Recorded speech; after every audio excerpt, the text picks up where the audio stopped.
ভাইরা মা বোনেরা, আমার ইমাম হাসান রাদিয়াল্লাহু তাআলা আনহু উনি মদিনাতে নবী পাকের দরবারে সকাল সন্ধ্যা হাজিরি দিতেন। পাঞ্জেগানা মসজিদে নববী শরীফে নামাজ আদায় করতেন আর মদিনার সরজমিনে জিন্দেগিটা কাটাচ্ছিলেন। আল্লাহর নবীর গুম্বাদে খাজরার আশেপাশে বাবারা, আমার মা বোনেরা গো, হযরতে মাওলা আলীর নূরে নজর একদিন রাতের বেলায় ইমামে হাসান নামাজে এশা থেকে ফারিগ হয়ে বাড়িতে গেলেন। নবী পাক সাল্লাল্লাহু তাআলা আলাইহি ওয়াসাল্লামের নূরে নজর ওনার অভ্যাস ছিল নবী পাকের অভ্যাসের মতো। কেমন জানেন? মধু পান করা হলো নবীর সুন্নত। হযরতে ইমাম হাসানে পাক রাদিয়াল্লাহু তাআলা আনহু মাঝে মধ্যেই রাত্রিবেলা মধু পান করে বিছানায় আরাম করতেন বাবা। সেই দিন ইমাম হাসানে পাক রাদিয়াল্লাহু তাআলা আনহু উনি বাড়ির মধ্যে এসে, বাড়ির মধ্যে তাকে হোক টেবিলে হোক মধু রাখা ছিল।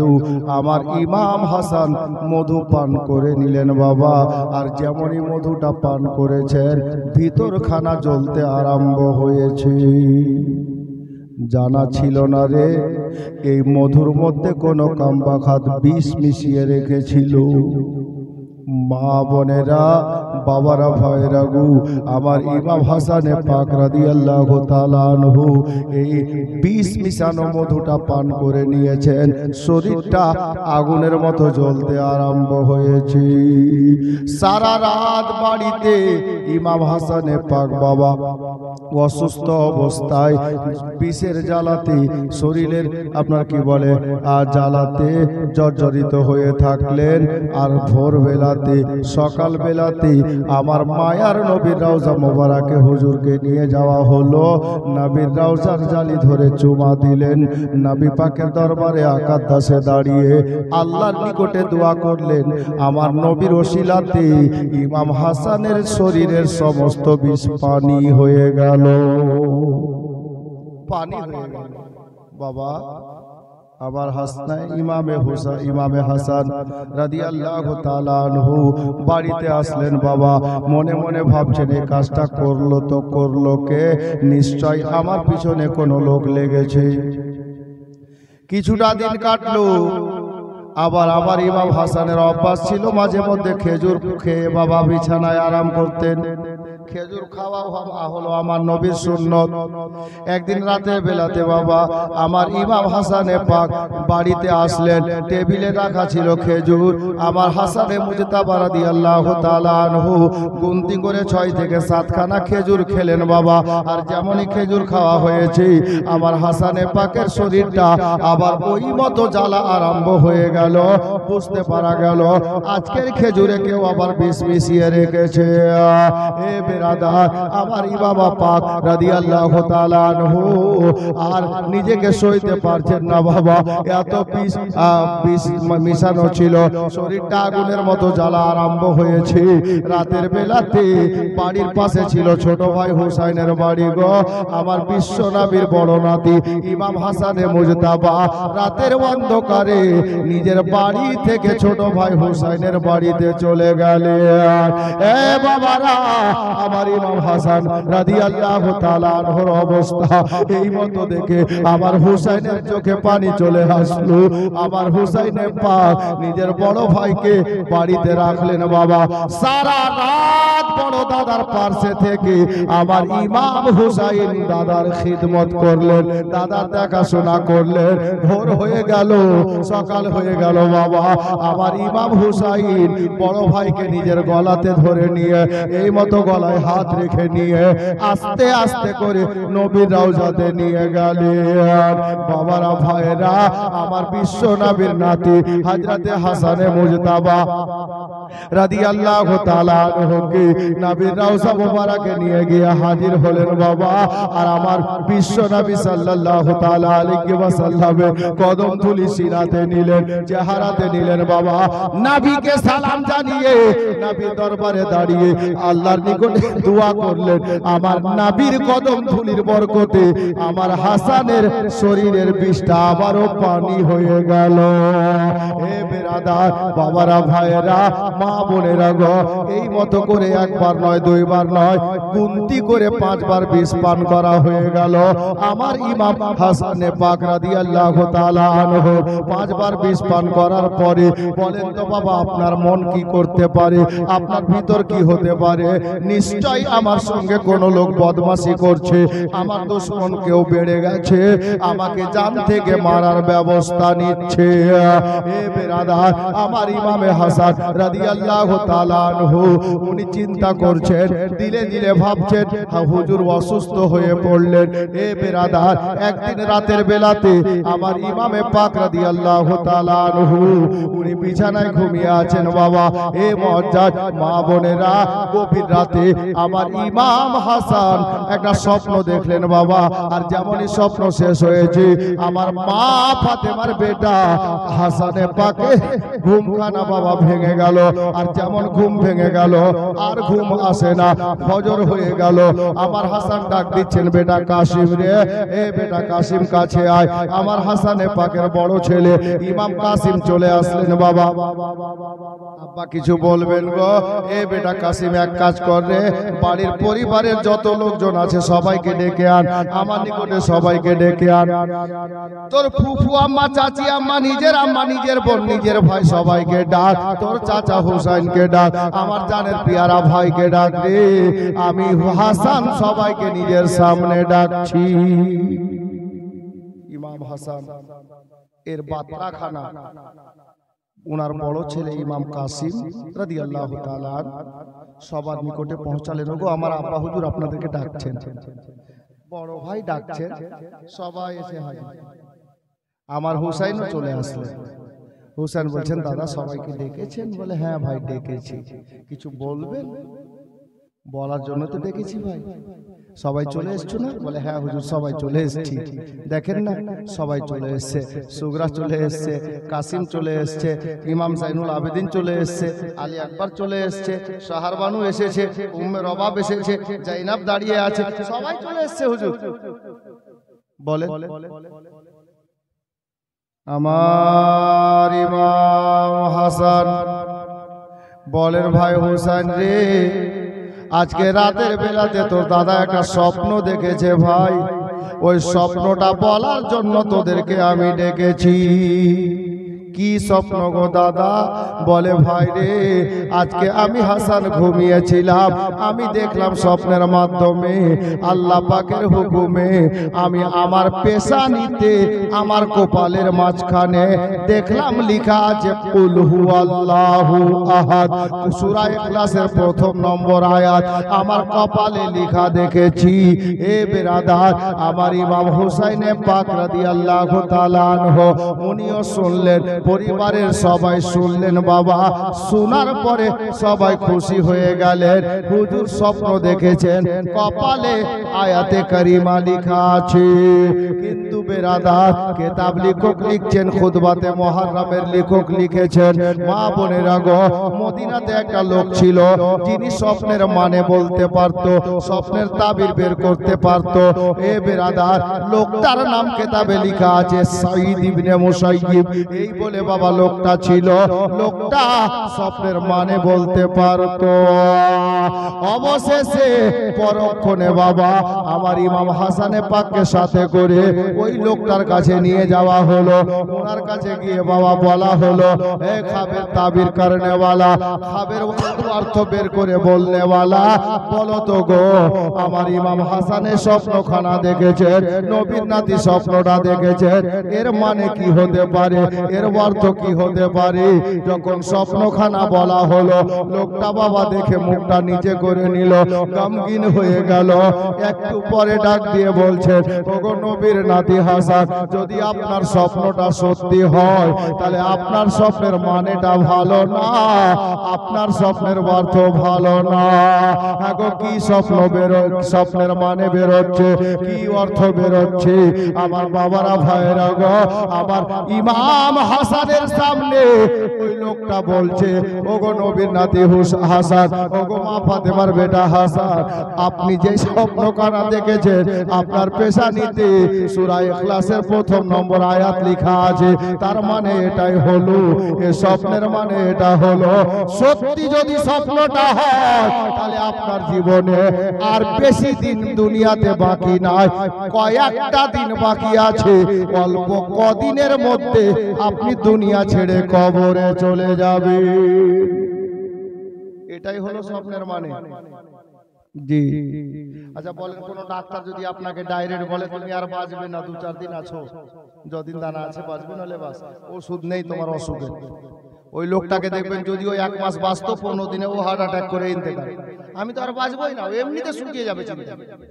হ্যাঁ, খোদা না করে কাউকে হোক। ওই লোকটা আমার হাসানে পাককে জানিয়ে দিলেন, হুজুর মাফ করবেন, আপনার স্বপ্নের মানে এটাই বেরোচ্ছে যে আপনার কপালে কুল হু আল্লাহু আহাদ এই আয়াতে কারিমা লেখা আছে। এর অর্থ হলো এটাই যে আপনার জীবনে আর মাত্র কয়েকটা দিন বাকি আছে দুনিয়াতে, তারপর আপনি কবরে চলে যাবেন, ইন্তেকাল করবেন। ডাইরেক্ট বলে দিলেন। আমার ইমাম হাসানের দিলটা বড় চুর হয়ে গেল গো, যে আল্লাহ এই সোনার মদিনাতে আমি আর থাকতে পাবো না। সে তো একদিন মরতে হবে, দুনিয়া ছাড়তে হবে, কিন্তু স্বপ্নের মানে এটা বলছে। আল্লাহ, মা বোনেরা, বাবারা, ভাইরা, আমার ইমাম হাসানকে বাড়ি নিয়ে আসা হলো। হুজুর আরো অসুস্থ হয়ে গেলেন, আর খানা খেতে পারছেন না বাবা, খানা পেটে যায় না। হুজুরের শরীরটা শুকিয়ে যাচ্ছে বাবা, হুজুর খানা খেতে পারছেন না, এত অসুস্থ হয়ে গেলেন, এত অসুস্থ হয়ে গেলেন বাবা। আমার ইমাম হাসান বিছানায় পড়ে গেলেন। হাসানের স্ত্রী ইমাম কাসিমের মা নিজের স্বামীকে কত ভালোবাসেন মা বোনেরা জানেন গো। আমার কাসিমের মা 24 ঘন্টা স্বামীর পাশে বসে থাকতেন বাবা। যখন হুজুরকে যেটা দরকার হতো কাসিমের মা সেটা হাজির করে দিত। এ বেরাদার, একদিন আপনার কি বলে আমার ইমাম হাসানকে না বলে একটা মেয়েকে রেডি করেছে বিকাল বেলাতেই, আর রেডি করার পরে বাবা আমার ইমাম কাসিমের মা সন্ধ্যা বেলার আগে আগে আপনার আসরের পরে পরে আমার ইমাম হাসানে পাকের নিকটে গিয়ে আমার ইমাম হাসানকে বলছেন, হুজুর একটা কথা বলবো। হুজুর, কি কথা রে বিবি? বলে, হুজুর গো, আমি আপনার কাছে আজকে রাতের ছুটি চাইছিলাম হুজুর। আরে ইমাম কাসিমের মা, আজকে রাতে তুমি ছুটি নেবে? ছুটি নিয়ে কি করবে?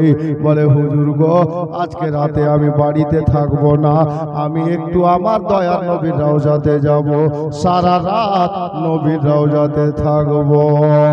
ইমাম কাসিমের আব্বা হযরতে ইমাম হাসানে পাক বললেন, বিবি ঠিক আছে, তোমাকে আমি যেতে বলছি, তবে একটা কথা বলো তো কাসিমের মা, আরে তুমি যদি চলে যাও রে, রাতের বেলায় আমি কোথায় কি করব রে? আমার শরীর যে ভালো নাই রে বিবি। এ কাসিমের মা রে, আমাকে যদি এক গ্লাস পানির দরকার পড়ে যায়, আমাকে পানি কে পান করাবে? আমি যদি বাইরে যাওয়া দরকার পড়ে, আমাকে কে বিছানা থেকে তুলে বসাবে রে? এ কাসিমের মা। আমার কাসিমের মা বললেন, হুজুর আপনাকে চিন্তা করা লাগবে না, আমি ওটাই আগে ব্যবস্থা করেছি। কি ব্যবস্থা করেছিস রে কাসিমের মা? বলে, হুজুর গো, আমি আমার বোন জাইনাবকে বলেছি হযরতে জাইনাব আপনার মাথার কাছে সারা রাত বসে থাকবে হুজুর।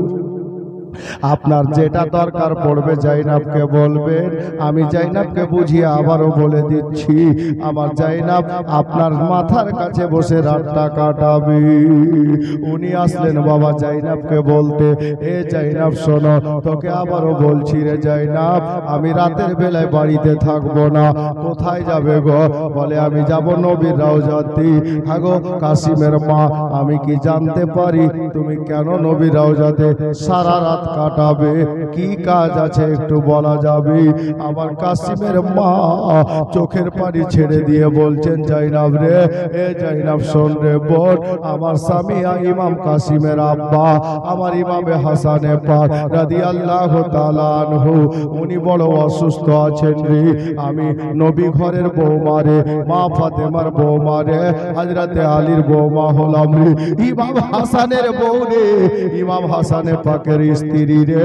আমাদের চেহারা কোনো পরপুরুষ দেখেনি রে, আমরা নবী ঘরের নবী বংশের বৌমা রে। আমি আজকে রাতের বেলাতে আমার নবীর দরবারে যাব, আর নবীর দরবারে আকাশে বসে আমার আল্লাহর কাছে দোয়া করব, আমার স্বামী যেন সুস্থ হয়ে যায়।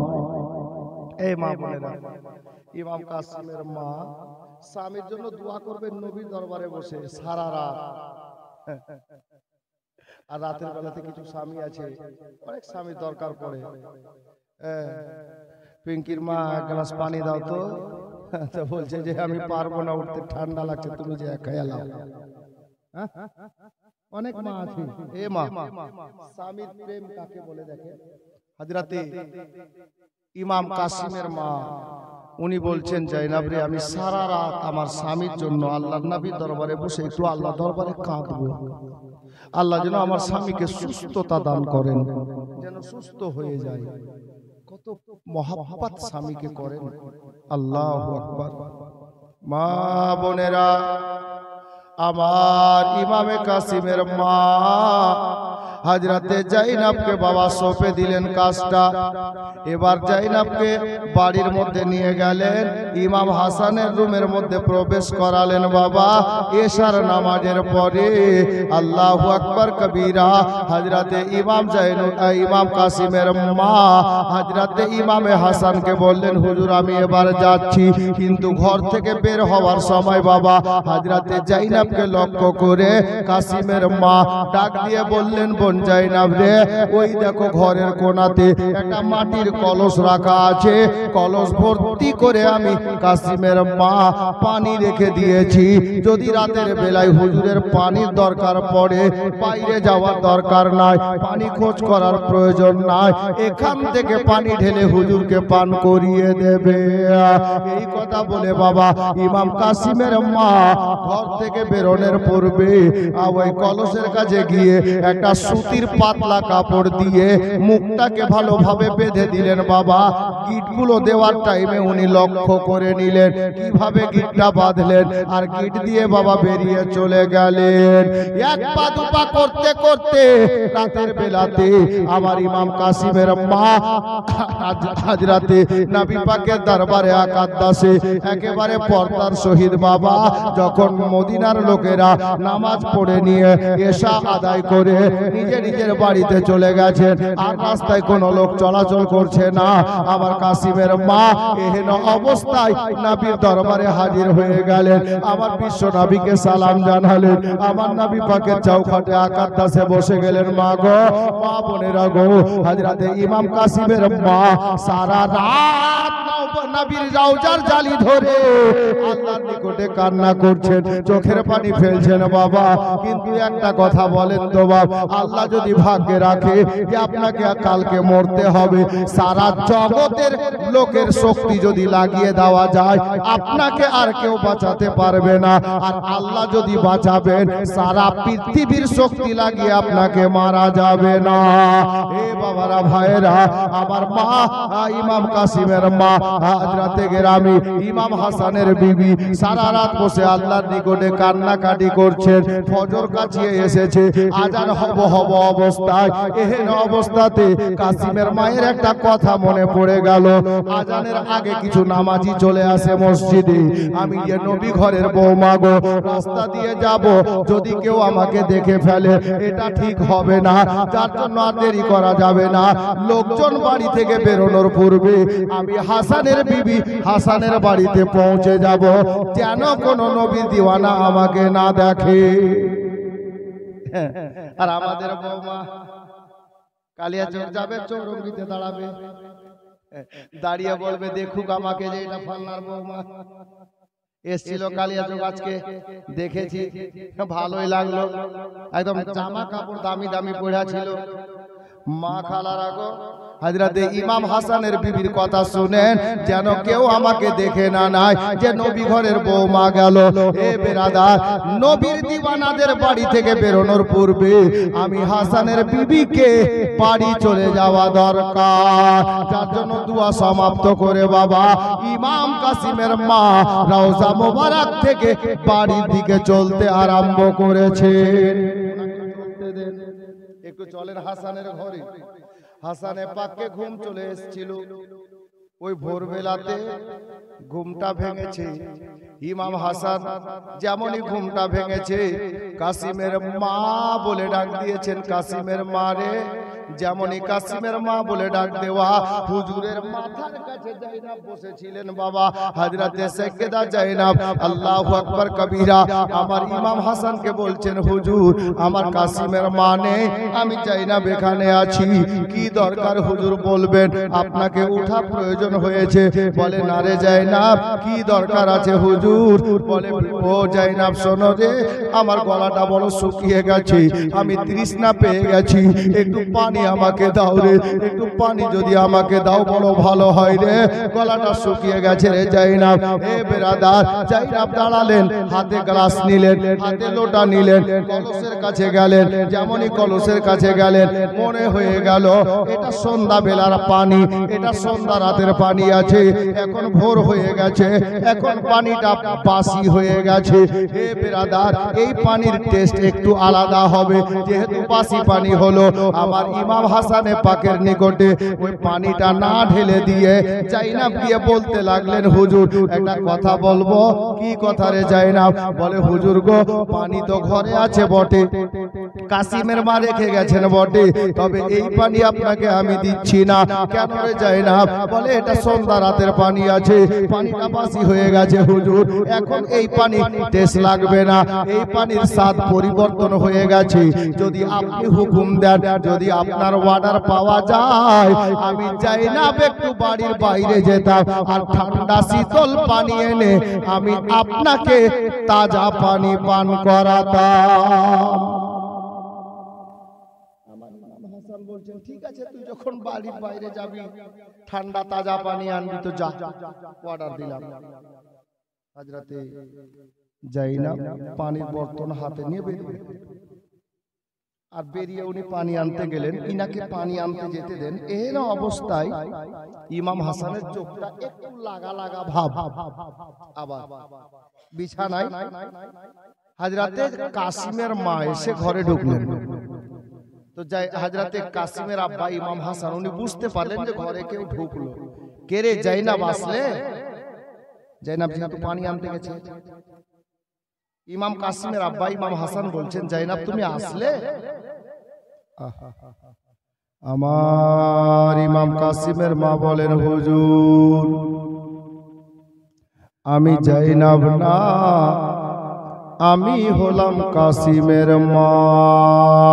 যেমনই বাবা কাসিমের মা বলেছেন, আমার ইমাম হাসান বলছেন, কাসিমের মা রে, আমার হুলকুম বড় শুকিয়ে গেছে, আমার গলাটা শুকিয়ে গেছে রে বিবি, একটু পানি দাও বিবি। আমার কাসিমের মা বললেন, হুজুর আপনার মাতার কাছে যে জাইনাবকে রেখে গিয়েছিলাম, জাইনাব কই? বলে বিবি রে, জাইনাবের দোষ নেই রে, জাইনাব আমাকে এই এই পানিটা ঢেলে দিল না। আমি পানি পান করতে চাইলাম বলি আমার কাছে নির্দেশ নিয়ে জাইনাব গেছে পানি আনতে বাড়ির বাইরে। আমার ইমাম কাসিমের মা উনি বললেন ওই জাইনাবের কি এতটুকু বুদ্ধি হলো না হুজুর, পানির অপর নামটা হলো জীবন। একটু পানি দেওয়ার পরে তো আপনাকে ও যেতে পারতো। আমার ইমাম কাসিমের আব্বা বলছেন ও কাসিমের মা রে, এখন এই কথা বাড়িয়ে লাভ নেই রে। কাসিমের মা বিভীষণ রে, ওর দোষ নেই, ওকে আমি যেতে বলেছি, আমাকে জেনে গেছে, অর্ডার নিয়ে গেছে রে বিবি। হুজুর গো যাক তাহলে ঠিক আছে। তবে আমার কাসিমের আব্বা বললেন বিবি রে অনেক বেশি শুকিয়ে গেছে গলাটা, একেবারে তৃষ্ণা পেয়েছি রে বিবি, একটু পানি দিলে বড় ভালো হয়। আমার ইমাম কাসিমের মা বাবা গালাসটাকে হাতে করে এক পা দুপা করতে করতে পানির নিকটে গেলেন, ওই কলসের নিকটে গেলেন, কিন্তু পানিটা ঢালতে যাবেন এহেন অবস্থায় আমার ইমাম কাসিমের মায়ের একটু সন্দেহ হলো। এ বেরাদার সন্দেহ হলো বটে, তবে মা বোনেরা গো, আমার মা হযরতে কাসিমের আম্মা যান উনি সন্ধ্যা বেলাতে যেমন কাপড়ের গিঁটটা বেঁধেছিলেন, গিঁটের দিকে লক্ষ্য করলেন, যেমন যেমন করে গিঁট বেঁধেছিলেন এক চুল পরিমাণে কম বেশি বুঝতে পারলেন না, 19-20ও বোঝা গেল না। হযরতে কাসিমের মায়ের মনের বাবা সন্দেহখানা দূর হয়ে গেল। আর যেমনই বাবা দূর হওয়া, কিন্তু কাসিমের মা তো জানে না রে বাবা যে কাজ কারণেওয়ালা কাজটা এই মতো করেছি। এ বেরাদার বিষটা কিন্তু মিশিয়ে গেছে। কেমন মিশিয়েছে জানেন বাবা? হীরার কুন্নি যাকে বলে, একেবারে ধারালো বিষ, একেবারে তেজ বিষ। হীরার কুন্নিকে গুঁড়ো করে নিয়ে ধুলোর মতো গুঁড়ো করে ওই কাপড়ের উপরে দিয়ে বাবা এ মতো মিশিয়ে দিয়েছে, পানির মধ্যে চলে গেছে। এ বাবারা ভাইরা মা বোনেরা গো, ইমাম কাসিমের মা এক গ্লাস পানি ওখান থেকে ঢাললেন আর ঢেলে হুজুরকে ঘাড়ে হাত দিয়ে উঠিয়ে বসালেন আর পানিটা দিলেন, হুজুর নেন পানি পান করেন। আল্লাহু আকবার কবিরা। মা বোনেরা গো, ইমাম হাসানে পাক ওই পানিটাকে নিয়ে বাবা পান করলেন, আর যেমনই পানিটা পান করেছেন গ্লাসটা মুখ থেকে বাবা টেনেছেন। ইমাম হাসান বলছেন কাসিমের মা এটা কোন পানি দিলি রে বিবি? পানিটা হুলকুম দিয়ে গলা দিয়ে যত দূর গেল বলতে বলতে গেল। আমার ইমাম কাসিমের মা বলছেন হুজুর বুঝলাম না কি বলতে চাইছেন। বলে কাসিমের মা রে, আমি যেই পানিটা পান করেছি রে বিবি, এটা যেমন তেমন পানি না রে, আমার ভিতর যেন কেটে টুকরো টুকরো হয়ে যাচ্ছে, আমার ভিতরটা আগুন চাইতে বেশি জ্বলতে আরম্ভ করেছে। এ বেরাদার আমার কাসিমের মাকে আমার ইমাম হাসান বলছেন বিবি রে, এ পানিতে মনে হচ্ছে বিষ মাখানো ছিল রে, আমি যেই পানিটা পান করেছি এখন আর কি হবে রে বাবা? আমার ইমাম কাসিমের মা গালাসটা নিলেন, মাথা ঠুকে আর লাভ হবে না, যা হওয়ার হয়ে গেছে। এদিকে যাই না পানি নিয়ে হাজির। হুজুর গো আমি পানি নিয়ে এসেছি। আমার ইমাম হাসান বলছেন জাইনাব রে, আর হয়তো দুনিয়ার পানি লাগবে না রে, আমি জীবনের মতো শেষ পানিটা পান করে নিয়েছি। এ বেরাদার ইমাম হাসানে পাক রাদিয়াল্লাহু তাআলা আনহু কোনো মতে থাকতে পারছেন না বাবা, একেবারে তড়পাচ্ছেন। দেখতে পাওয়া গেল হুজুরের উল্টি উল্টি ভাব, যাকে বাবা কিতাবের ভাষায় কায়ে শব্দ লেখা আছে, যাকে আমরা উল্টি বলে থাকি। ইমাম হাসানকে দেখতে পাওয়া গেল উল্টি ভাব আসছে। একটা তস্তকে সামনে করা হলো, একটা তস্তি সামনে করা হলো, যাকে আমাদের ভাষায় সিলাপচি বলি বাবা। একটা তস্তি ধরা হলো, একটা বর্তন ধরা হলো। হুজুর আজকে কদিন থেকে কোনো খাবার খাইনি, শুধু পানি পান করে আছে বাবা, তরল জাতীয় জিনিস খেয়ে আসি। আমার কাসিমের মা দেখতে পেলেন যেই লোকটা 2 দিন 3 দিন ধরে একটা দানা মুখে দেয়নি, ওই লোকটার মুখ দিয়ে সঙ্গে কিছু বেরিয়ে এসে সিলাপটিতে পড়েছি, তস্তিতে পড়েছে।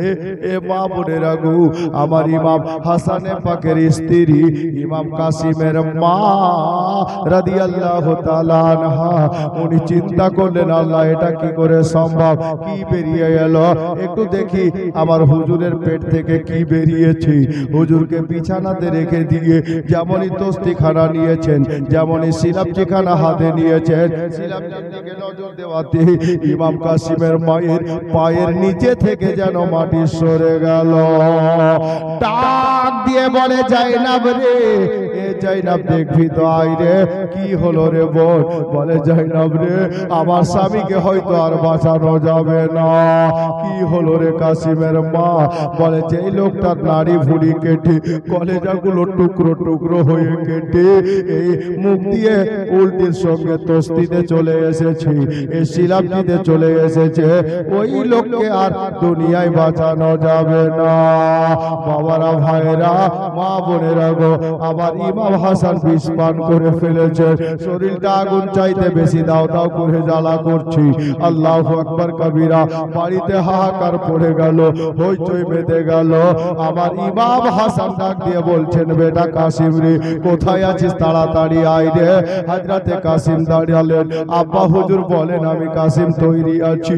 আমার হাসান বলেন, বেটা রে, এ বেটা কাসিম শোনো রে, আর দেরি করিও না বেটা, যাও আমার জানের পিয়ারা ভাইকে একটু ডেকে দাও রে, তোমার চাচা হোসেনকে ডেকে দাও রে, আমাদের দুই ভাইয়ের জোড়া আজকে হয়তো ভেঙে যাবে।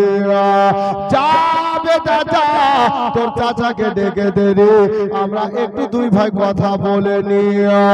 এ বেরাদার, আমার ইমাম কাসিম আব্বার ওয়ার্ডার পাওয়া মাত্র এবার চট করে বেরিয়ে গেলেন। বাবা লাগালেন পাশে বাড়ি ছিল তো আমার ইমাম হুসাইনের বাড়ির দরজাতে, যেমনই গিয়ে দরজায় আওয়াজ লাগিয়েছে ইমাম হাসানে পাকের ছেলে ইমামে কাসিম রাদিয়াল্লাহু তাআলা আনহু। আমার ইমাম হুসাইন জাগ্রত অবস্থায় ছিলেন। বাবা যেমনই আওয়াজ দিয়েছেন, চাচা বলে ডাক দিয়েছেন, ইমাম হুসাইন চট করে দরজা খুলেছে, দেখছেন কাসিমের চোখে পানি। বেটা কি হলো রে কাসিম? বলে, চাচা গো, একটু তাড়াতাড়ি করে, আমার আব্বা আপনাকে ডেকে পাঠিয়েছে। ইমাম হোসেন বললেন, বেটা বলবি তো কি হয়েছে?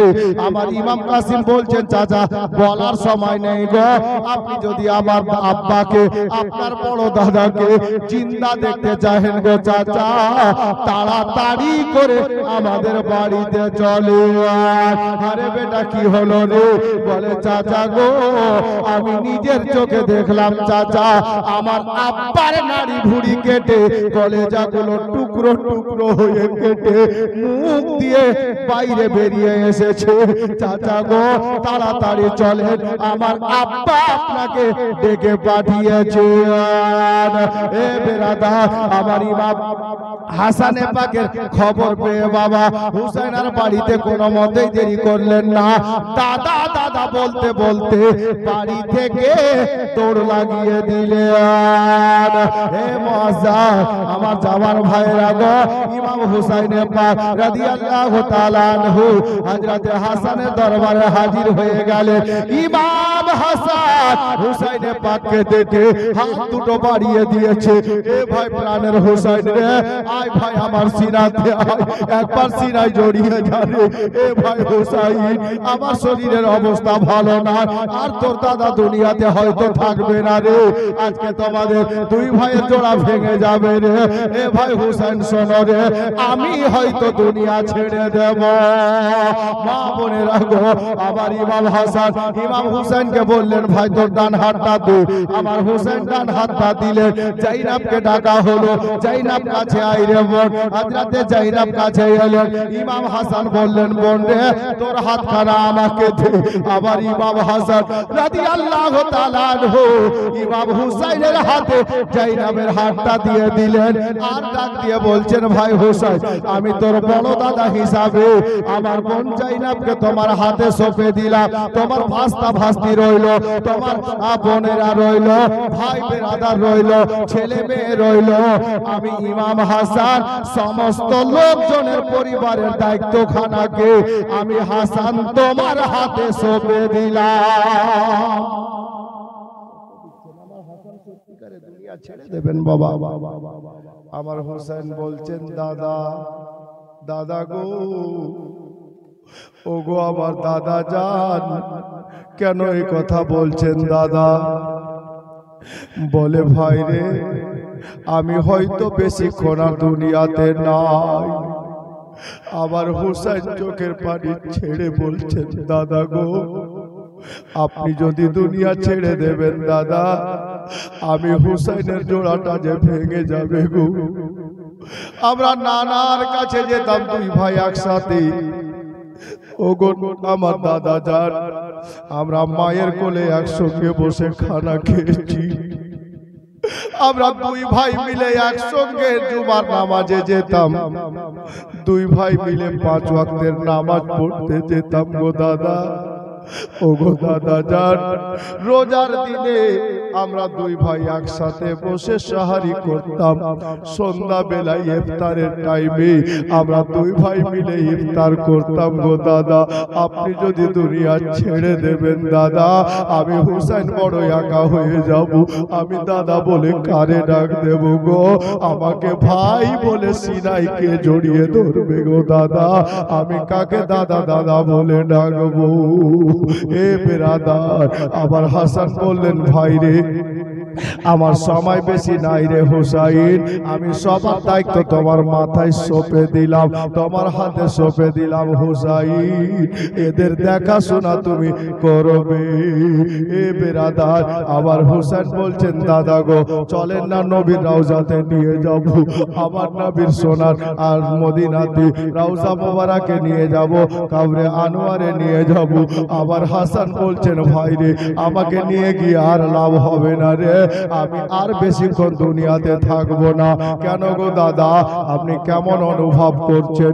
আবার হাসান বলছেন ভাই রে, আমি ভাই হুসাইন, আমি এতদিন দুনিয়াতে বাঁচলাম রে ভাই, মক্কা মদিনাতে, এ সৌদি আরবে, আশেপাশের দেশে যত সফর করেছি রে ভাই, আমি যত আল্লাহর বান্দাদেরকে দেখেছি, আল্লাহর মাখলুক গুলোকে দেখেছি, এখন এই মুহূর্তে কিছু মাখলুক আমি দেখতে পাচ্ছি রে আল্লাহর সৃষ্টি জগতের মধ্যে, যাদেরকে আমি ইমাম হাসান কোনোদিন দেখি না।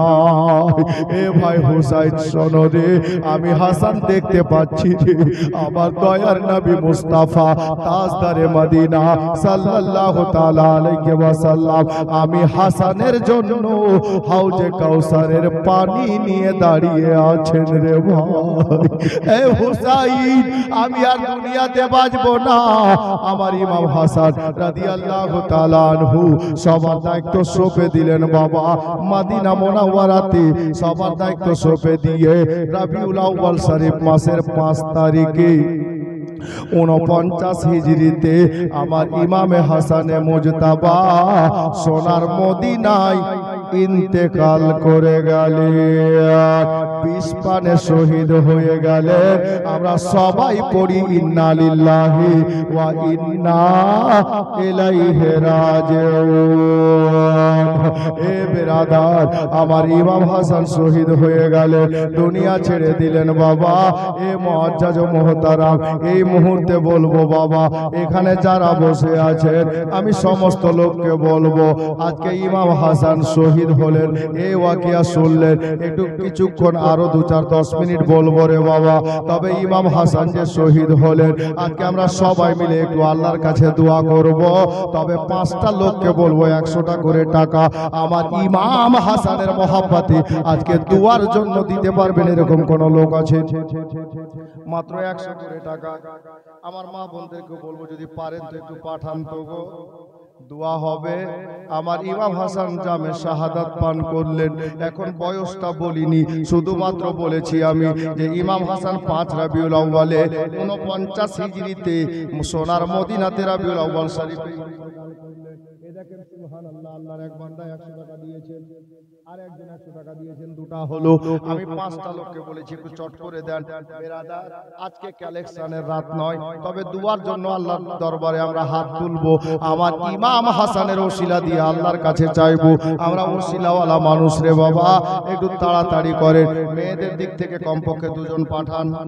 জি, 100টা করে টাকা, বেশি নয়। ডান দিকে অনেক মা বোন আছেন, বাম দিকে অনেকে আছেন। সুবহানাল্লাহ, ইনশাআল্লাহ সবার জন্য দোয়া হবে। জি, এ দেখেন সুবহানাল্লাহ, এদিক থেকে 2টা মা বোন পাঠিয়েছেন 200 টাকা। আমি 5টা লোকের কাছে 100টা করে টাকা চেয়েছি শুধু দোয়ার জন্য। আজকে কালেকশনের রাত না, আমি দোয়ার জন্য চেয়েছি। জি, ছেলেদের 2টা এসছে, মেয়েদের 2টা এসছে এদিক থেকে। এদিকে কোনো মা বোন নাই, 100টা টাকা একজন দেবেন। জি, সুবহানাল্লাহ। এই দেখেন এদিক থেকে আর একটা মা পাঠিয়েছে 100 টাকা, আর একটা ছেলে দিয়েছে 100 টাকা। আলহামদুলিল্লাহ। তাহলে মেয়েদেরও হলো 3টা, ছেলেদেরও 3টা। জি, তো ছেলেরাই যদি 5টা হয়ে যায় তো বড় ভালো হয়, 2 জন আর পারবেন না। জি, মা বোনদেরও 5টা হোক, আপনাদেরও 5টা হোক, ভালো হবে। আছে 2টা লোক, আর 100টা করে টাকা দোয়ার জন্য নিজের মা বাবার নামে দিবেন, আজকে দোয়ার জন্য বাস। আর চাইবো না বাবা, আজকের মতো এখানে আমি আর চাওয়া বন্ধ করবো। আজকে চাওয়ার রাত না, তবুও চাইছি। সুবহানাল্লাহ, দেখেন মেয়েদের মধ্যে থেকে আবার একজন 10 টাকা পাঠিয়েছে। এই যে আমার চাচা 100 টাকা দিলেন। তাহলে ছেলেদের 4টা হলো, মেয়েদের 4টা নাকি? মেয়েদের 4টা আর ছেলেদেরও 4টা। তাহলে বলেন তো, একটা মেয়েরা যদি আর 100 টাকা দেয় তাহলে 5টা হয়ে যাবে। ছেলেদের একটা দিলে 5টা হবে। একটু তাড়াতাড়ি করেন বাবা। জি, শহীদের রক্তে ভিজে আছে কারবালার ওই ধূল, শহীদ যেথায় হলেন আমার মা ফাতেমার ফুল, মা ফাতেমার ফুল। ও গো পিয়াসা আসগার তীর খেয়েছে, পাইনি খেতে জল। তোরা দেখবি যদি রক্তের রাঙা কারবালাতে চল, কারবালাতে চল। একটা ছেলে আর পারবেন না 100 টাকা। আমি একটা ছন্দ পড়ছি, শুনুন। তাড়াতাড়ি দেন, যার জন্য আমি দেরি করছি। তারপর আমি বলবো বয়সটা, তারপর আগে বাড়বো। তোরা দেখবি যদি রক্তের রাঙা কারবালাতে চল, কারবালাতে চল। ওগো আলী আকবার আরজ করেন। মাশাআল্লাহ, ছেলেদের কিন্তু 5টা হয়ে গেল, মেয়েদের হয়নি। খালা একজন আর দিলে তো হয়ে যায়। এরা রাগ করেছে, এরা দেবে না আজকে, এরা কালকে দেবে। আপনারাই একজন আর দিয়ে দেন। এদিক থেকে একটাও দেয়নি। হ্যাঁ জি, হ্যাঁ আমরা খেয়াল রেখেছি চাচা, এদিক থেকে একটাও আসেনি। 4টা মেয়ে দিয়েছে এদিক থেকে। আর একজন কোনো মা পারবেন না 100 টাকা দিতে? দেন, আপনারা দেখিয়ে দেন এদেরকে, তোরা দলে বেশি হতে পারিস, কিন্তু পাওয়ার কম আছে নাকি? হ্যাঁ, একজন আনেননি 100 টাকা কেউ? সুবহানাল্লাহ, বলছে আসছে, মানে জালসা শেষ হওয়ার পরে নাকি? সুবহানাল্লাহ। ছন্দটা শুনেন, একটু তাড়াতাড়ি করেন। একটা মা এদিক থেকে পাঠিয়ে দিলে কোনো বোন আমার হয়ে যাবে ইনশাআল্লাহ। দেখেন চলে আসছে এদিক থেকে, আমি দেখছি 100 টাকা আসছে এদিক থেকে, দেখেন। জি, তোরা দেখবি যদি রক্তের রাঙা কারবালাতে চল, কারবালাতে চল। এই দেখেন এতটা থাকতে মাত্র একটা, বুঝলেন? সুবহানাল্লাহ। আগে খালা আপনারা এদের থেকে 3 ডবল আসেন, আর মাত্র একজন। আচ্ছা, ছেলেরা 5টা দিল, এদিক থেকে মা বোনরাও 5টা দিল, তো এদিক থেকে কম করে 5টা হওয়া দরকার ছিল। হিসাবে এদেরকে 10 জন দেওয়া উচিত, মানে সংখ্যায় যতটা আছে, তো কম পক্ষে 5 জনই হোক। দেখা যাক হয় কি না। দেখেন,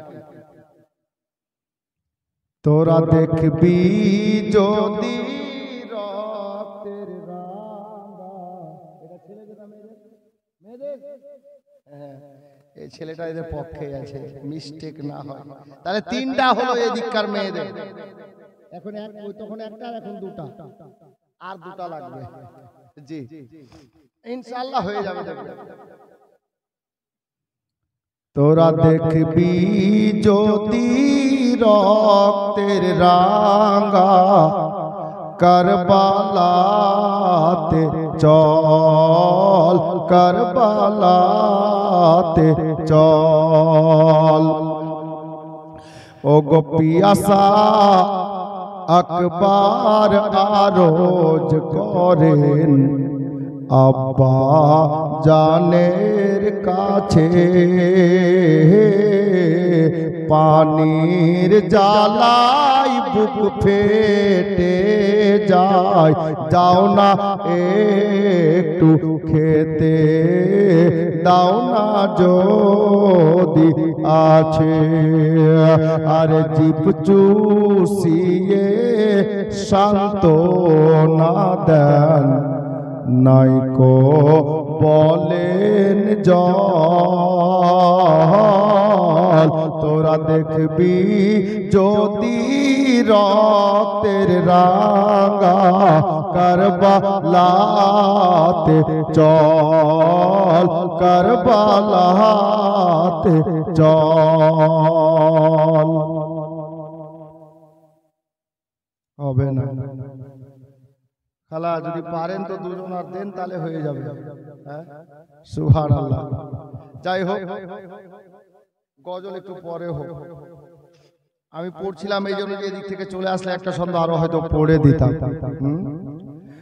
মায়ের কাছে আরজ করেন আউন মুহাম্মদ। কটা হলো? চারটা হয়ে গেল না? একটা এটা একজন দিয়েছে 200 টাকা। আমি চেয়েছি? বলেন তো, আমি 100 চেয়েছি, কোন একটা মা বাবা 200 টাকা পাঠিয়েছে, তুই একাই 200 দিয়েছে, তুই একটাই তো করো, ঠিক না চাচা? হ্যাঁ, একজনে একটা। তাহলে একটা কোন মা বা খালা আর লাগবে, বা কোন বোন 100 টাকা দেন, তাহলে আপনাদের মান সম্মানের ব্যাপার আছে। এরা সকালে বলবে ওরা দলে বেশি ছিল, কিন্তু একটা মাত্র। সুবহানাল্লাহ। একজন আর দিয়ে দেন ইনশাআল্লাহ। ছন্দটা শুনেন। ও গো মায়ের কাছে আরজ করেন আউন মুহাম্মদ,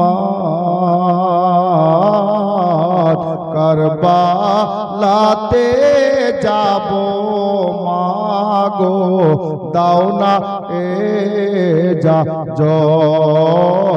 দাও না এ যা। আর দুই ছেলেকে শহীদ করে ইয়াজিদের দল। তোরা দেখবি যদি রক্তের রাঙা, কারবালাতে চল, কারবালাতে চল। শহীদের রক্তে ভিজে আছে কারবালার ধূল। শহীদ যেথায় হলেন আমার মা ফাতেমার ফুল। পিয়াসা আসগার তীর খেয়েছে, দেয়নি খেতে জল। তোরা দেখবি যদি রক্তের রাঙা, কারবালাতে চল, কারবালাতে চল। বাবা হযরতে ইমাম হাসানে পাক রাদিয়াল্লাহু তাআলা আনহু, 1 मिर्जा মদিনাতুল মুনাওয়ারাতে 49 হিজরিতে রবিউল আউয়াল শরীফ মাসের 5 তারিখে 45 বছর 6 মাস কয়েক দিন বয়সে ইন্তেকাল করলেন। উনি ইন্তেকালের পূর্বে মদিনাতে ইমাম হুসাইনকে এবং নবীর দিওয়ানাদেরকে বলেছিলেন, কে? ইমাম হাসান, যে আমার ইন্তেকালের পরে আমার কবরটা নবী পাকের রওজার মধ্যে বানিয়ে দিন, নবী পাকের রওজার মধ্যে বানিয়ে দিন।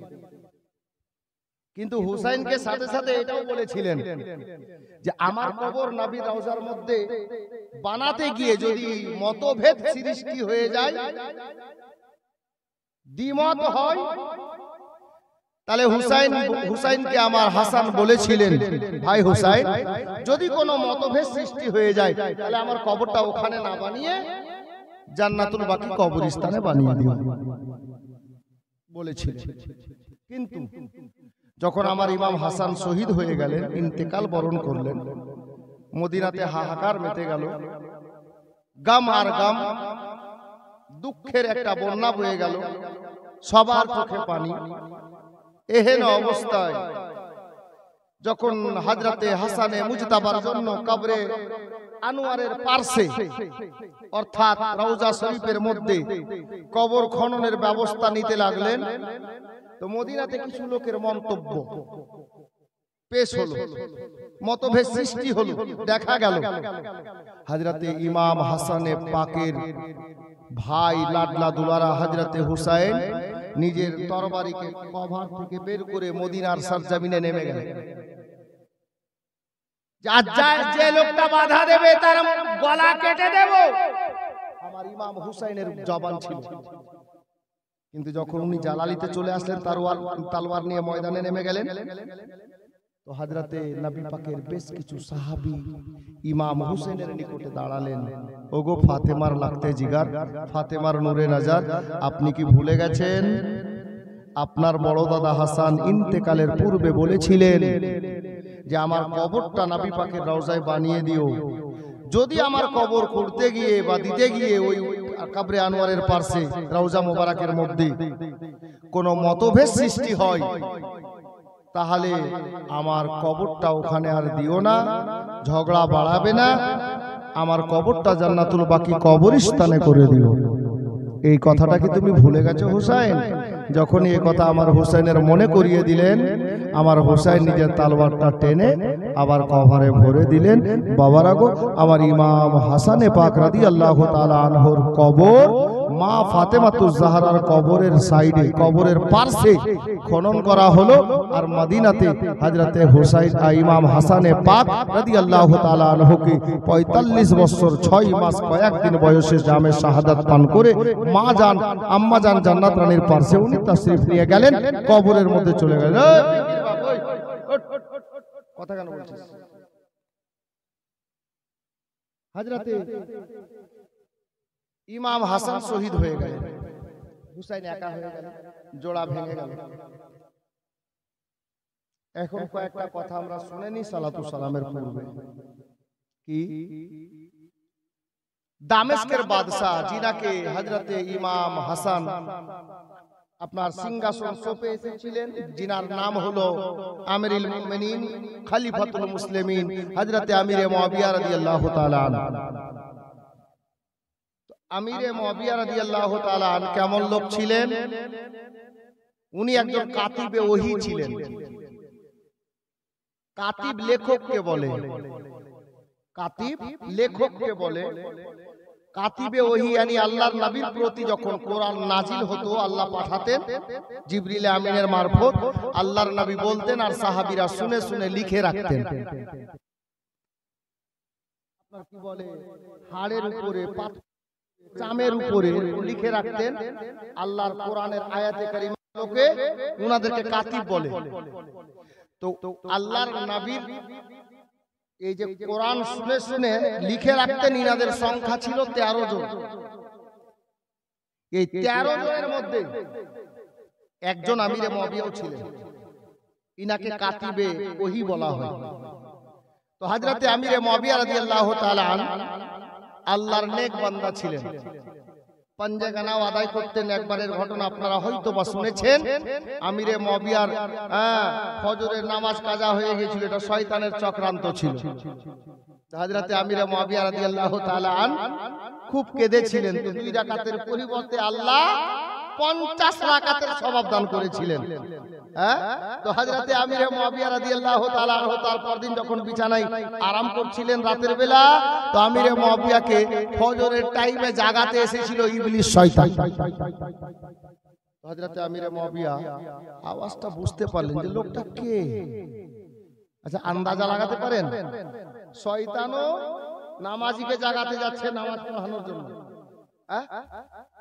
আমিরে মুয়াবিয়া কথা না বলে চট করে উঠে ঘরের দরজা ভিতর থেকে খুলে চট করে ঘরে একেবারে তাড়াহুড়া করে খুলে দরজায় দাঁড়িয়েছিল। মানুষের রূপ ধারণ করে ইবলিস শয়তান খপ করে হাতটা ধরে নিল, লাগলো চিৎকার করতে, চেঁচামেচি করতে। আমিরে মুয়াবিয়া বলছে, তুমি কে আছো বলো? বলে, হুজুর আমি যে আছি, আপনার নামাজের সময় হয়েছে, আপনাকে জাগাতে আসলাম। কালকে আপনার নামাজ কাজা হয়ে গিয়েছিল না, যার জন্য আজকে জাগাচ্ছি, আপনি নামাজটা টাইমে আদায় করেন। বলছে, আমি নামাজ পড়বো কি পড়বো না ওটা পরের কথা, তুমি কে আছো ওটা বলো।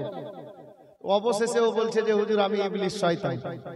আরে শয়তানের কাজ হলো শয়তানি করা, মানুষকে খারাপ কাজে নিয়ে যাওয়া।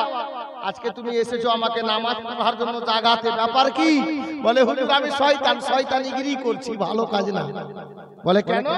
বলে, কালকে আপনার নামাজ কাজা হয়েছিল আমার কারণে, 2 রাকাত নামাজ কাজা করিয়েছি, তো আপনি 50 রাকাতের নেকি পেয়েছেন কেঁদে কেঁদে। আর আজকে যদি আবার কাজা করিয়ে দিই তো আবার 50 পেয়ে যাবেন, যার জন্য আমি ভাবলাম আপনার নামাজ কাজা করিয়ে লাভ নেই, আপনাকে জাগিয়ে দিই, 2 রাকাত পড়বেন, 2 রাকাতের নেকি পাবেন, কেন 48 রাকাতের বেশি নিতে দিব? শয়তান বলছে আমি শয়তান ভালো কাজ করছি না। হযরতে আমিরে মুয়াবিয়া উনি জিনাকে ইবলিস শয়তান যায় নামাজ পড়ার জন্য জাগাতে। উনি নবীর সাহাবী, কোন সাহাবীর ব্যাপারে কোনো খারাপ মন্তব্য কেউ করবেন না, কারণ সাহাবী উনাকে বলে যিনি নবীকে স্বয়ং দেখেছেন, ঈমান এনেছেন। বেরাদার, যাই হোক সাবজেক্ট ওটা নেই, আমিরে মুয়াবিয়া ওনার নাম, এটাই বুঝাতে চাইছিলাম। বেরাদার, হযরতে আমিরে মুয়াবিয়া অসুস্থ হয়ে পড়লেন, বয়স হয়ে গেল, অসুস্থ হয়ে গেল। একদিন নিজের বেটা ইয়াজিদকে ডাকলেন ঘরের মধ্যে, পার্সোনাল কামরায়। ইয়াজিদ আসলো, আব্বা বলেন, বস বেটা। বলে, বেটা দেখ, এই যে সব প্রপার্টি দেখছিস না, সিংহাসন রাজপ্রসাদ যা আছে তোর বাপের, এটা তোর বাপের নিজস্ব পৈতৃক সম্পত্তি নয়, এটা নবীর নাতি ইমাম হাসনাইন কারিমের দেওয়া সম্পত্তি, নবীর আওলাদের সম্পত্তি, এটা উনাদের প্রপার্টি, আমাদের নয়। বাবা একটা কাজ করো। কি কাজ? বলে, একটা চিঠি লিখো, আমার বয়স তো হয়ে গেল, না জানি কখন দুনিয়া ছাড়তে হবে, তো নবী নাতি হুসাইনকে বা হাসানকে ডেকে পাঠাও, নবী নাতি হুসাইনকে ডেকে পাঠাও, ওনারা একজন কেউ আসবে, এসে এই সিংহাসনটা গোছে নেবে, যার আমানত তাকে দিয়ে দেব। ইয়াজিদকে দিয়ে চিঠি লিখালো, সালাম লিখলো, হুজুরকে সালাম লিখে বললেন, ওগো মা ফাতেমার বেটা, আপনি দয়া করে এই চিঠিটা পাওয়ার পরে একবার আসেন, আর এই রাজপ্রসাদ সিংহাসন যা আছে আপনি গোছে নেন। আল্লাহু আকবার কবীরা। বেরাদার, ইয়াজিদ চিঠিটা লিখে বেরোলো, চিঠি হাতে নিয়ে ইয়াজিদের বাবা আমিরে মুয়াবিয়া বললেন, পিয়নের হাত দ্বারাই, যাকে কিতাবের ভাষায় কাসিদ বলা হয়, কাসিদ মানে পিয়ন, পিয়নের হাত দ্বারাই চিঠি পাঠিয়ে দাও। ইয়াজিদ চিঠি নিয়ে বাইরে এলো, মারওয়ানের সঙ্গে দেখা, এটা ইয়াজিদের বন্ধুর নাম। মারওয়ান বলল, ইয়াজিদ কি আছে? বলে, চিঠি। কিসের চিঠি? বলে, এই লেখা আছে, এই চিঠিটা আব্বা লিখালেন, পাঠাতে হবে মদিনা। মারওয়ান বলছে, ইয়াজিদ তোর মতো বুদ্ধু কেউ নাই। বলে, কেন? বলে, হ্যাঁ রে, তোর বাপ মরলে তো তুই হবি বাদশা, আর তুই বাদশা হবি, আর তোর বাপ মরার আগে এই বাদশাহিটা সঁপে দিচ্ছে নবীর নাতি মা ফাতেমার বেটাদেরকে। হ্যাঁ, তোর মতো পাগল কেউ আছে? ইয়াজিদ বলছে, কথা তো ঠিক, বাপ মরলে তো আমি মালিক, তাহলে কি করা যায়? বলছে, চিঠি ফেলে দে, চিরে দে। ইয়াজিদ বলছে, আরে আমার আব্বা যদি জিজ্ঞাসা করে, তোর বাপকে বলবি যে চিঠি পাঠিয়ে দিয়েছি, নবীর নাতি আসলেন না, তো আমি কি করব? মিথ্যা, কত বড় ধোঁকাবাজ। চিঠি তাই করলো, এই চিরে ফেলে দিলেন। একটা দুটা করতে করতে কয়েকটা চিঠি ইয়াজিদকে দিয়ে বাবা লিখালো, আমিরে মুয়াবিয়া লিখালেন, কিন্তু কোন চিঠির জবাবও এলো না, আর ইমাম হুসাইনও এলো না, নবীর বংশের কোনো ফুলও এলো না। বেটার চরিত্র কেমন বাবা একটু তো জানবেই, কারণ বাবার ছেলে, ছোট থেকে মানুষ করেছে। আমিরে মুয়াবিয়া বললেন না, এর মধ্যে কিছু গন্ডগোল আছে মনে হচ্ছে, এক কাজ করা যাক। আমিরে মুয়াবিয়ার একটা খাস লোক ছিল, ওই খাস লোকটাকে ডাকা হলো।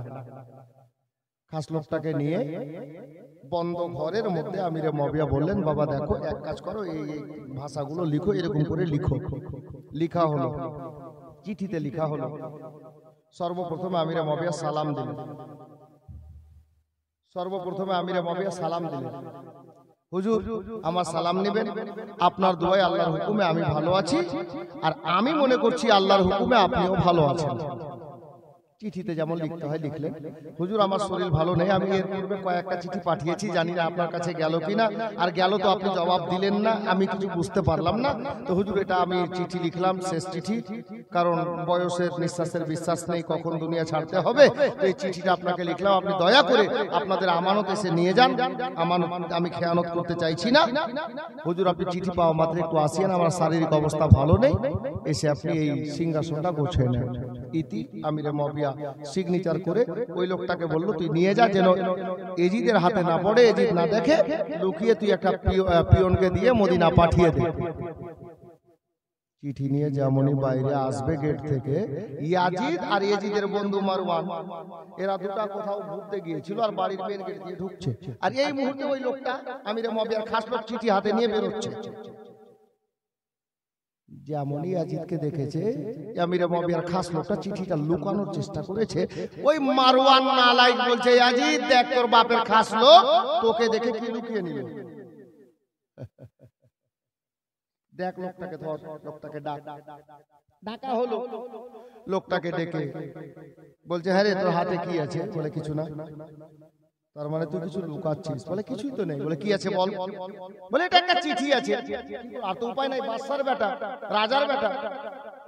বলে চিঠি আছে, চিঠি কার? বলে তোমার আব্বা লিখিয়েছে, এটা ইমাম হোসেনের জন্য পাঠাচ্ছি মদিনা। চিঠিতে কি লেখা আছে? বলে এই ভাষা। এখন মারওয়ান বলছে ইয়াজিদকে, দেখছিস তোর বাপের ডান হাত খাচ্ছে তোর বাপের, আর গুণ গাইছে নবীর নাতি হুসাইনের, আর তোর কট্টর দুশমন। কি করে? বলে তোর বাপের প্রপার্টি যেন তুই না পাস, নবীর নাতি হুসাইন এসে নেয়। তাহলে কি করা যায়? বলে চিঠি চিরে দে আর ওকে গ্রেফতার করে বন্দি করে দে। তাই করা হয়।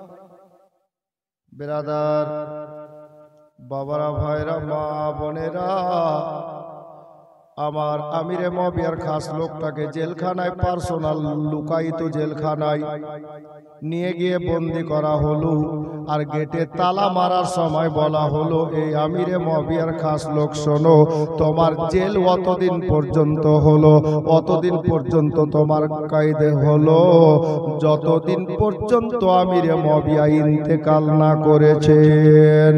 এ বেরাদার, আমিরে মুয়াবিয়া চিন্তা করছেন, লোকটাকে চিঠি দিয়ে পাঠালাম, আজও গেল, কালো গেল, চিঠিও গেল, লোকও গেল, লোক ফিরে আসলো না, মদিনা থেকে কোনো খবর এলো না।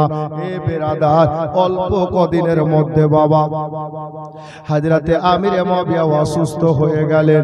এতটা অসুস্থ, বিছানা থেকে উঠতে পারেন না। অবশেষে আমিরে মুয়াবিয়া নিজের নালায়েক বেটা ইয়াজিদকে ডাকলো, ইয়াজিদকে ডেকে বসালো। বলে, বেটা ইয়াজিদ রে, আমি জানি না কতক্ষণ দুনিয়াতে বাঁচবো, তবে তোমাকে কটা কথা বলে যায়। আমি অনেকগুলো চিঠি লিখেছি, ওই নবীর নাতি ফাতেমার বেটা এখনো এলেন না।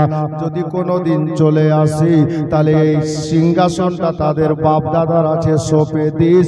আর যদি না আসে, এজিদ ভালো করে মনে রাখিস, ঈদ পরবে নিজের বেটা বেটির নিজের বিবি বাল বাচ্চার জামা কাপড় পরে কিনবি রে, আগে নবীর নাতির জন্য, নবীর নাতির ছেলে মেয়ের জন্য জামা কাপড় কিনে মদিনা পাঠিয়ে দিস।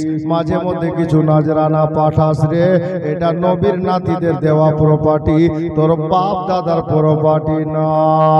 এ বেরাদার, এই কথা বলে দিয়ে ইয়াজিদকে বলে দিয়ে বাবা আমার বিশ্বনবীর সাহাবী আমিরে মুয়াবিয়ার সাথে বললেন, বেটা রে এই ইয়াজিদ শোন রে, মাঝে মধ্যে কিছু খাবার পাঠাবি রে নবীর নাতির বাড়িতে, সোনার মদিনায় ফাতেমার বেটার নিকটে। কথাগুলো বলে দিয়ে অল্প দিনের মধ্যে হযরতে আমিরে মুয়াবিয়া রাদিয়াল্লাহু তাআলা আনহু উনিও বাবা ইন্তেকাল করে গেলেন। এ বেরাদার, কত বছর বয়সে ইন্তেকাল করলেন, কোন মাসে ইন্তেকাল করলেন বলবো, তবে একটু দাঁড়ান বাবা। আমিরে মুয়াবিয়ার ইন্তেকাল হয়ে গেল, দামেস্কে খবর ছড়িয়ে গেল, হযরতে আমিরুল মুমিনিন খলিফাতুল মুসলিমিন আমিরে মুয়াবিয়া ইন্তেকাল করে গেছেন। ওনার জানাজা হবে এত টাইমে, কিন্তু দামেস্কের লোকের মুখে একটাই কথা আছে, লোকটার খাস লোকটাকে কেন দেখতে পাওয়া যাচ্ছে না? ওই লোকটা গেছে তো গেছে কোথায়? সবার মুখে ওটা কথা। মাটির দেওয়ার টাইম হলো, গোসল হয়ে গেল, কাফন পরিয়ে দেওয়া হলো, জানাজা পড়ে নেওয়া হলো, অবশেষে কবরে নামিয়ে দাফন শেষ হয়ে গেল। এবার দোয়া দরুদ হয়ে গেল, সবাই নিজে নিজের বাড়ি যেতে লাগলো। হাজার হাজার দিওয়ানা ছিল আমিরে মুয়াবিয়া। এ বেরাদার, ইয়াজিদ পালিত নতুন বাদশাহ, বাবার বেটা, মানে ইয়াজিদ হলো আমিরে মুয়াবিয়ার বেটা। মাটি দিয়ে লোক ফিরে যাচ্ছে, উঁচু স্থানে দাঁড়িয়ে আমিরে মুয়াবিয়ার বেটা ইয়াজিদ নালায় জানাজা পড়নে ওয়ালাদেরকে, মাটি দেনে ওয়ালাদেরকে, তাদেরকে ডাক দিয়ে বলেন, দামেস্কের লোকেরা একটু দাঁড়িয়ে যাও, আমি ইয়াজিদ দুটা কথা বলবো। ইয়াজিদ দাঁড় করে দিল, দুটা কথা বলবো। লোক চিন্তায় পড়ে গেল, জ্ঞানী গুণী মানুষ যারা আছে, শিক্ষিত মানুষ, ইয়ার আবার কি হয়ে গেল? এখন তো বাপ মরলো, মাটি হলো, ই আবার কি বলবে? ঠিক আছে দাঁড়া দেখি কি বলে।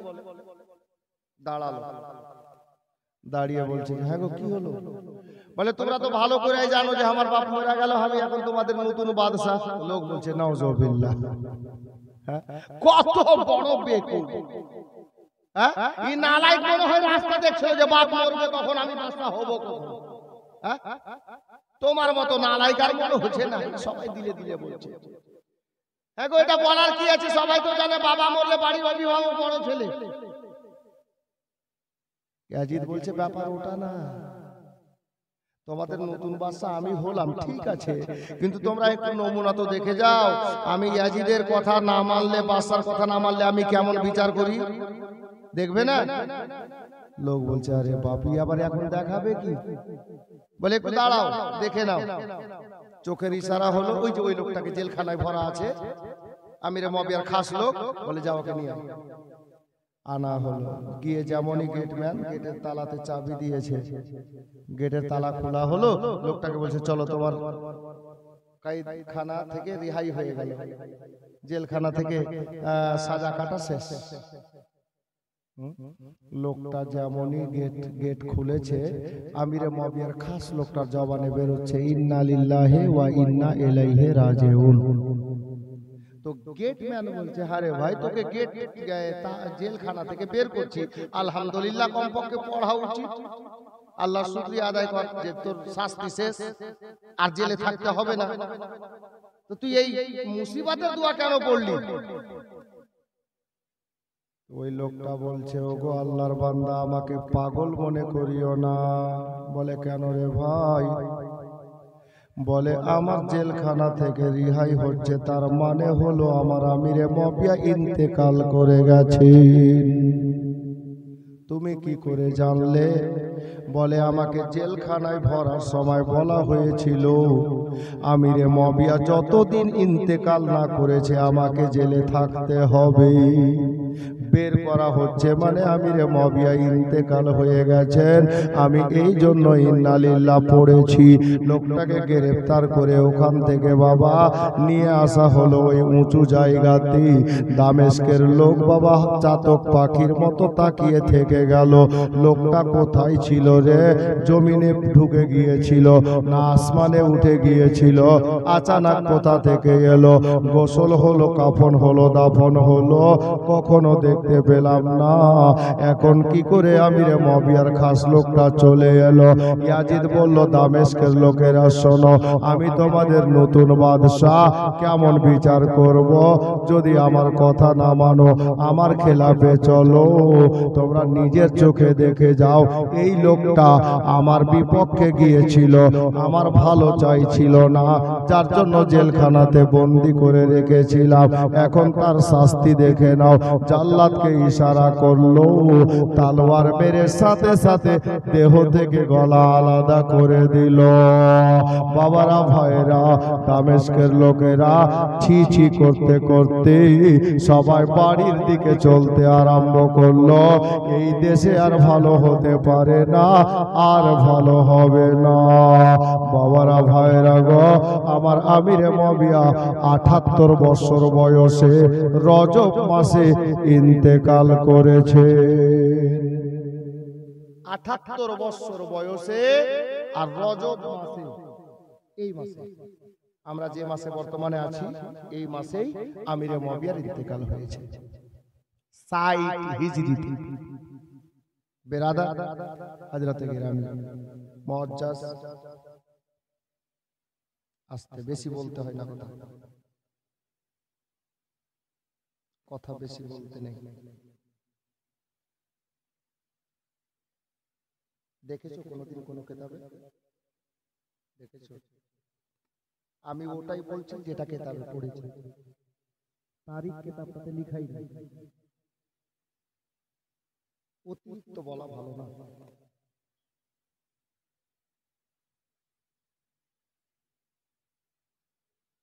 আমি যেটা কিতাব থেকে বলছি, কালকে আমাকে সকালে যদি কেউ বলে তুমি এটা ঘটনা বললা, কোন বইয়ে আছে? আমার যদি জানা না থাকে তো আমি তো গ্রেফতার হয়ে যাব, তাই না?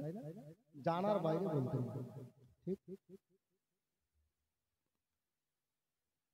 তো বলছিলাম, হযরতে আমিরে মুয়াবিয়া রাদিয়াল্লাহু তাআলা উনি ৭৮ বছর বয়সে ইন্তেকাল করে কবরে তাশরীফ নিয়ে গেলেন।